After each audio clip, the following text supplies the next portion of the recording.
Hola, ¿qué tal? Mi nombre es Ali Fabián Pedraza García, estudiante de la maestría en Administración Energética en la Universidad de las Américas Puebla, y les vengo a platicar un poco acerca del análisis del ciclo de vida aplicado al biogás.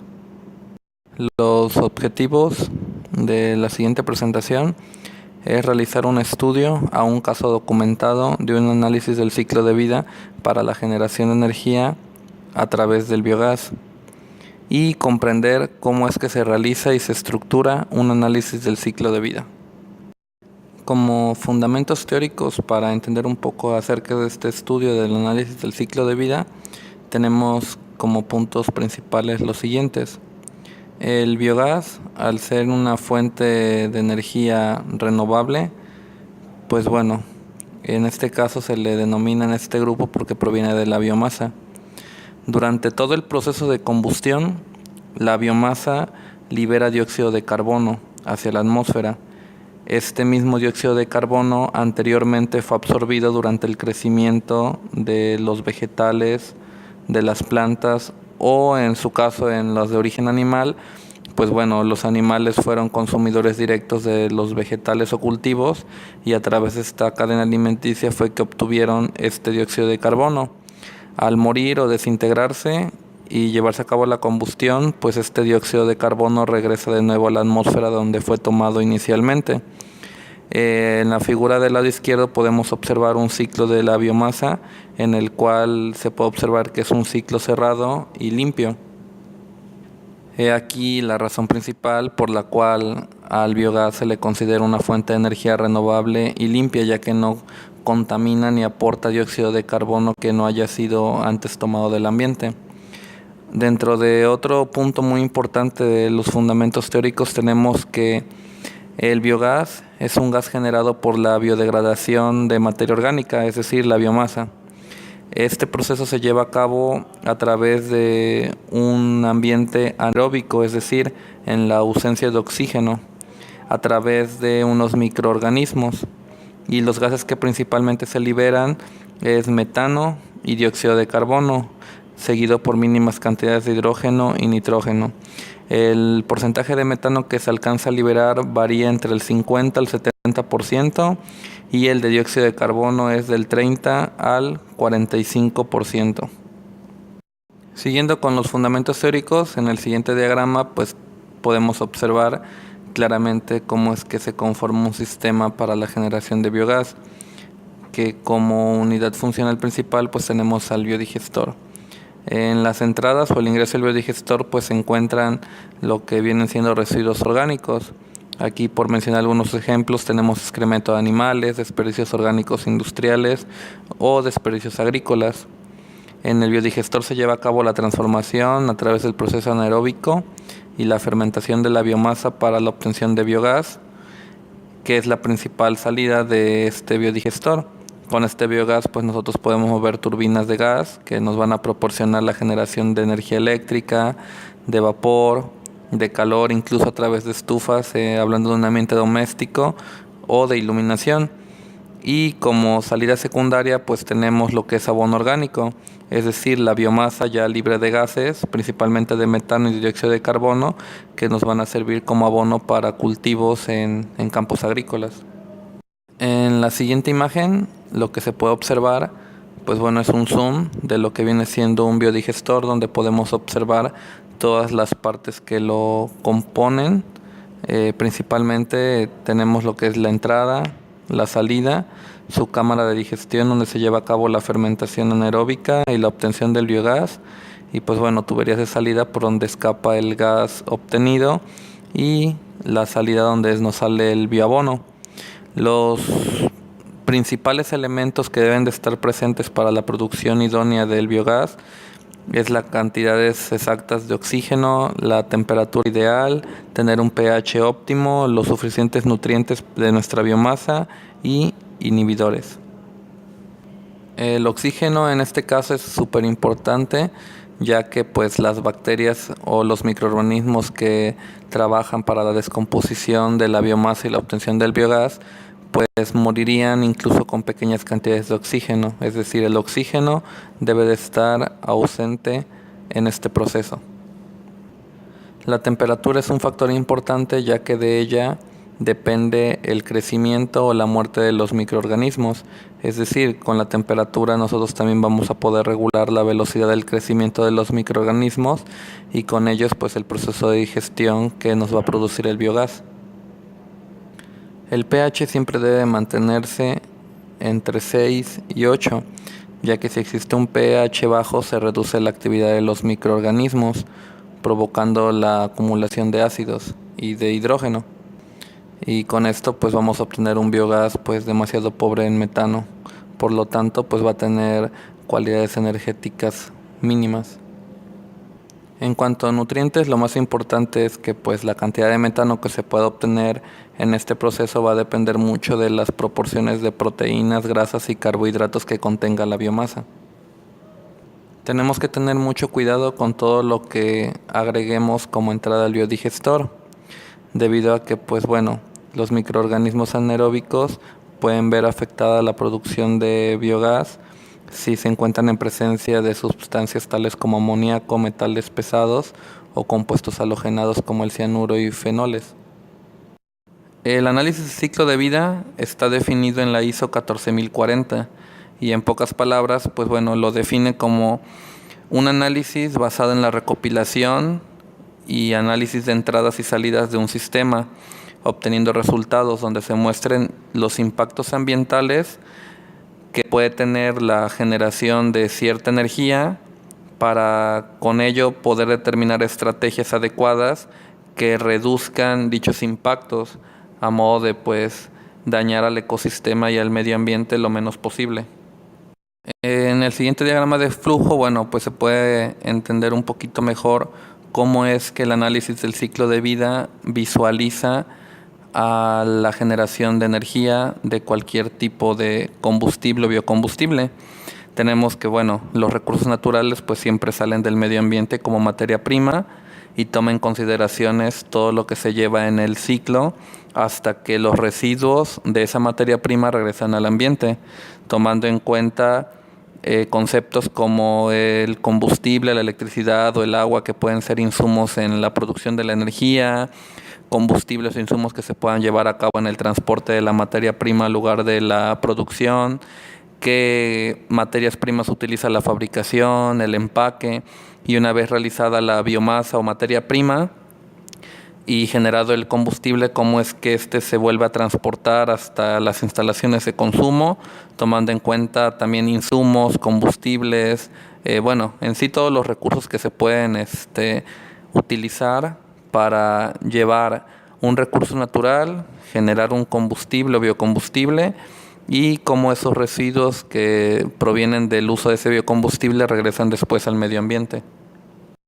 Ahora vamos a pasar a aplicar la metodología del análisis del ciclo de vida. Para dicho método, pues bueno, lo importante es respetar los pasos que nos marca en cada uno de sus apartados. Este proyecto, que es el análisis del ciclo de vida del biogás, pues bueno, va a estar definido de la siguiente manera. Su alcance nos va a abarcar desde la recolección de la materia prima, que viene siendo la biomasa o los residuos orgánicos de cualquier tipo, cómo se depositan en vertederos o en el lugar donde va a estar el biodigestor, cómo es que se genera el gas y la electricidad. La aplicación de todo esto, pues bueno, va a ser para la generación de electricidad con un sistema que trabaje en base a la biomasa. Y los límites de este sistema van a estar definidos por el transporte de residuos, recolección de biogás y generación de energía eléctrica. Bueno, para comprender un poquito mejor acerca de cómo va a estar limitado nuestro sistema, pues aquí tenemos un diagrama donde claramente se puede ver pues los límites, ¿no? Ahí tenemos que inicia con la recolección de residuos humanos o residuos orgánicos en general, cómo es que se transportan esos residuos hasta un vertedero o el lugar donde va a quedar nuestro biodigestor, cómo vamos a transformar el biogás en energía eléctrica y qué consecuencias nos va a traer la quema de ese biogás. Para analizar la parte de los impactos, y una vez teniendo definido cuáles van a ser los límites de nuestro sistema, nuestros objetivos y nuestros alcances, bueno, principalmente va a haber 3 áreas en las que vamos a poder analizar bien los impactos ambientales de la generación del biogás. Un punto muy importante es el agotamiento de los recursos abióticos, es decir, todos aquellos recursos que pues no están en la naturaleza tal cual, que pues principalmente estaríamos hablando de los recursos que nos basamos para obtener combustibles fósiles. Otro punto para analizar sus impactos en el ambiente es el calentamiento global y la capa de ozono. Cómo es que por la utilización de ese tipo de combustibles u otros estamos afectando al calentamiento global de nuestro planeta y estamos dañando nuestra capa de ozono. Y el tercer punto donde vamos a visualizar los impactos ambientales va a ser en la acidificación del suelo y del agua, ya que pues estos residuos orgánicos pues principalmente van a parar a vertederos o a basureros o rellenos sanitarios que pues todo su contenido, sea gaseoso o líquido, lo sueltan al medio ambiente afectando al suelo y por ende pues a aguas que se encuentran en manera subterránea. La metodología para hacer un análisis del ciclo de vida nos marca que debemos de contar con un inventario, pero bueno, para este caso de análisis que es el biogás, ¿qué nos contemplaría el inventario? Bueno, en el inventario, ya una vez definido nuestro sistema que vimos anteriormente, pues teníamos que tomar en cuenta los siguientes puntos. Por ejemplo, ¿cuántos números de camiones contamos para recolectar la basura? ¿Qué tipo de combustible, qué tipo de motor, qué tipo de eficiencia tienen esos camiones? Porque pues por un lado podemos estar ayudando a beneficiarnos generando energía renovable con residuos orgánicos y por el otro podríamos estar afectando al ecosistema pues con la emisión de gases para transportar dichos residuos. El biogás generado, ¿qué tan eficiente es? ¿Cómo lo vamos a transportar?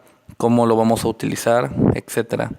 Y sobre todo la generación de electricidad, ¿qué eficiencia vamos a tener en nuestro generador? ¿Es conveniente lo que vamos a generar contra lo que estamos gastando para generarlo? Y pues bueno, para cada uno de estos puntos pues va a ser necesario una medida de control, porque recordemos que pues bueno, lo que no se mide pues no se controla.